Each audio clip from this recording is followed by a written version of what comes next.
अजिंक्यतारा. अजिंक्यतारा मराठा साम्राज्याची चौथी राजधानी. अजिंक्यतारा हा किल्ला महाराष्ट्र राज्यातील सातारा जिल्ह्यामध्ये आहे. प्रतापगडापासून पुढे सुरू होणाऱ्या बामणोली पर्वतरांगेवर हा किल्ला वसलेला आहे. अजिंक्यतारा या किल्ल्याचा इतिहास, किल्ल्यावर पाहण्यासारखी असणारी ठिकाणे ही सर्व माहिती आज आपण पाहणार आहोत. चला तर मग आज आपण माहिती घेतोय अजिंक्यतारा या किल्ल्याची. अजिंक्यतारा या किल्ल्याची इतिहासातील ओळख सांगायची म्हटलं तर 18व्या शतकातील मराठा साम्राज्याची चौथी राजधानी असलेला किल्ले अजिंक्यतारा. अजिंक्यतारा या किल्ल्याला सातारचा किल्ला म्हणून देखील ओळखले जाते. अजिंक्यतारा हा किल्ला महाराष्ट्र राज्यातील सातारा जिल्ह्यामध्ये सह्याद्रीच्या बामणोली उपपर्वत रांगेवर वसलेला आहे. अजिंक्यतारा हा किल्ला गिरिदुर्ग प्रकारातील किल्ला असून या किल्ल्याची उंची 4400 फूट असून हा किल्ला दक्षिणेकडे 600 मीटर विस्तारलेला आहे. हा किल्ला मराठा साम्राज्याची चौथी राजधानी होती. पहिली राजधानी राजगड, दुसरी रायगड, तिसरी जिंजी आणि चौथी अजिंक्यतारा. अजिंक्यतारा हा किल्ला इसवी सन 1190 मध्ये शिलाहार वंशातील दुसरा राजा भोज याने बांधला होता. छत्रपती शिवाजी महाराजांनी हा किल्ला इसवी सन 1673 मध्ये स्वराज्यामध्ये सामील करून घेतला होता. त्याबरोबर छत्रपती शिवाजी महाराजांना ज्वर आला होता. त्यावेळी शिवाजी महाराज या किल्ल्यावर 2 महिन्यासाठी वास्तव्यास होते. या किल्ल्यावर चढण्याची श्रेणी एकदम सोपी आहे आणि या किल्ल्यावरून चंदनवंदन किल्ला, कल्याणगड, यवतेश्वरचे पठार, पश्चिमेकडील सज्जनगड आणि जरंडा परिसर आपल्याला पाहायला मिळतो.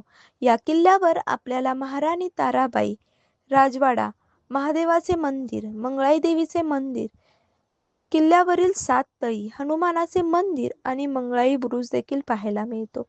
अजिंक्यतारांचे इतिहास नक्की काय आहे ते आपण पाहूया. अजिंक्यतारा या किल्ल्याची स्थापना इसवी सन 1190 मध्ये शिलाहार वंशातील दुसरा भोजराजा याने केली होती.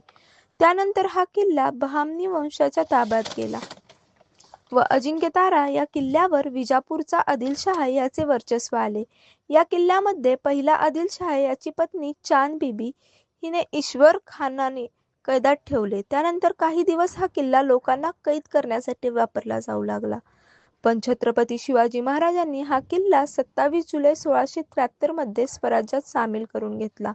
पण शिवाजी महाराजांच्या मृत्यूनंतर औरंगजेबाने महाराष्ट्रामध्ये आपली सत्ता बळकट करण्यासाठी प्रयत्न चालू केले आणि इसवी सन 1699 मध्ये औरंगजेबच्या सैनिकांनी या किल्ल्याला वेढा घातला आणि हा किल्ला आपल्या ताब्यात घेतला.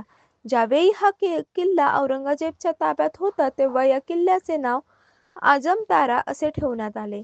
नंतर जेव्हा मराठी साम्राज्य ताराराणी यांच्या हातात होता तेव्हा सरदार परशुराम त्र्यंबक आणि सैनिकांनी हा किल्ला परत स्वराज्यामध्ये सामील केला. त्यावेळी ताराराणींनी या किल्ल्याचं आजमतारा हे नाव बदलून अजिंक्यतारा असे ठेवले. परंतु थोड्या दिवसातच हा किल्ला मोगलांना परत द्यावा लागला. इसवी सन 1708 मध्ये हा किल्ला दुसरा शाहू महाराजांनी आपल्या ताब्यात घेतला आणि तेथेच आपला राज्याभिषेक करून घेऊन किल्ल्याच्या पायथ्याशी सातारा हे शहर वसवले. दुसऱ्या शाहू महाराजांच्या निधनानंतर हा किल्ला इंग्रजांच्या वर्चस्वाखाली गेला. अशा प्रकारे या किल्ल्याचा इतिहास घडत गेला आहे. अजिंक्यतारा या किल्ल्यावर पाहण्यासारखी ठिकाणे कोणती आहेत?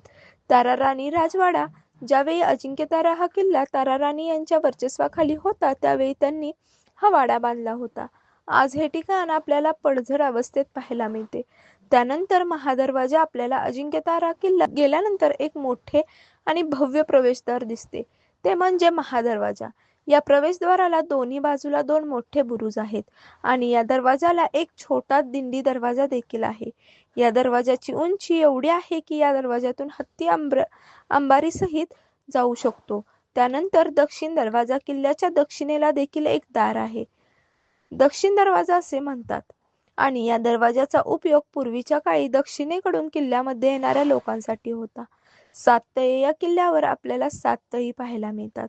पावसाळ्यामध्ये हे दृश्य अतिशय सुंदर पाहण्यासारखे असते. त्यानंतर महादेवाचे मंदिर.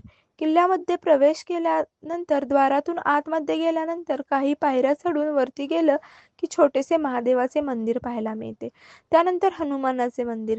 किल्ल्यावर महादेवाच्या मंदिराच्या मागच्या बाजूला हनुमानाचे मंदिर आहे. किल्ल्यावर मुक्काम करायचा असेल तर या मंदिरामध्ये राहण्याची सोय होऊ शकते. मंगळाई देवीचे मंदिर किल्ल्याच्या पूर्वेकडील टोकाला आपल्याला मंगळाई देवीचे मंदिर देखील पाहायला मिळते. या किल्ल्यावर तुम्ही कधी गेलात तर ही ठिकाणे नक्की बघा. किल्ल्यावर तुम्ही किंवा स्वतःच्या गाडीने देखील जाऊ शकता. धन्यवाद.